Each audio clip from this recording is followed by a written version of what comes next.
The Taiwanese people is very sensitive to any type of restrictions put on our freedom of speech by the government. I think that indicates that we don't want to go back to authoritarian rule. That's why we are very careful and sometimes even over careful. People remembers the past during the martial rule period, so Taiwanese people in general are very sensitive to the freedom of expression issues. And in my opinion, that is the healthy reactions from the general public.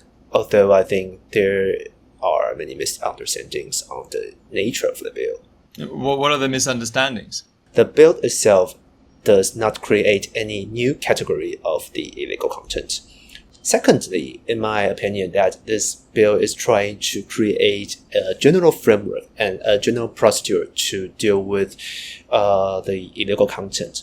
In its essence, it's not a bad development, but the problem is that the scope of this procedure is not very clear, and it can be narrowed down from the human rights perspective. How do you stop the spread of misinformation and disinformation while still protecting free speech? What would a successful piece of legislation look like? I would personally think that a process like V-Taiwan would be a very good process. V-Taiwan was started, I think, in 2015 or something like that, precisely to design as a multi-stakeholder process to negotiate and adjust bills and laws that is related to the digital realm. In my opinion, it is very hard. I wouldn't say it's impossible, but it's highly difficult to deal with disinformation inside of only one law. Disinformation is a very complex topic, and there are various ways to tackle on that. In my opinion, Taiwan might consider that to introduce the foreign agencies law similar to the laws in Australia. We have to understand the financial or the economical motive structures, the incentive structure of the disinformation industry, so that we can split the province into different provisions and to implement the provisions within different laws, but not in the intermediaries bills.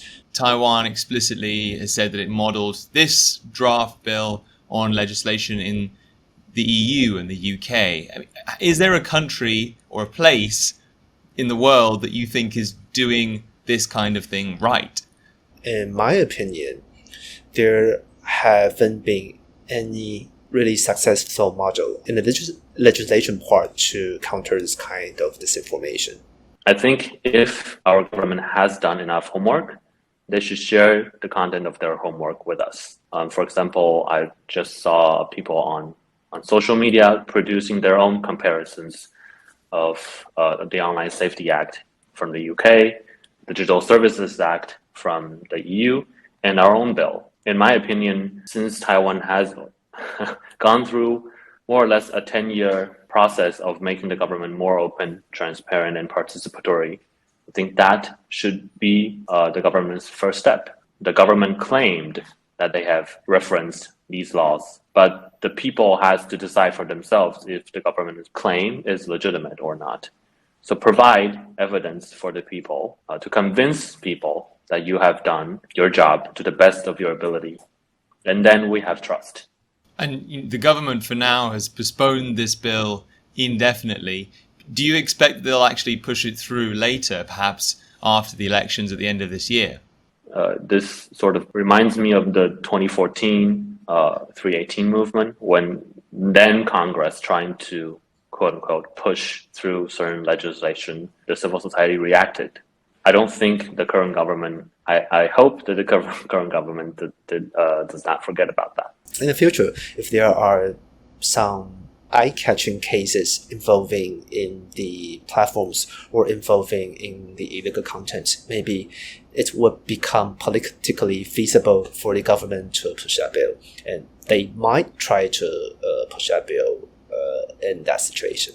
A better version of the bill can be achieved if we pull as many people together as possible. I think a multi-stakeholder meeting would be an excellent place to start. Minister Tang has extensive experience running those forums. Not to say that we should rely on one genius. We should rely on the intelligence of our collective here in Taiwan. Taiwan has no shortage of talents. When it comes to the internet, when it comes to tech, all of those people should be brought together in an open, transparent, participatory way.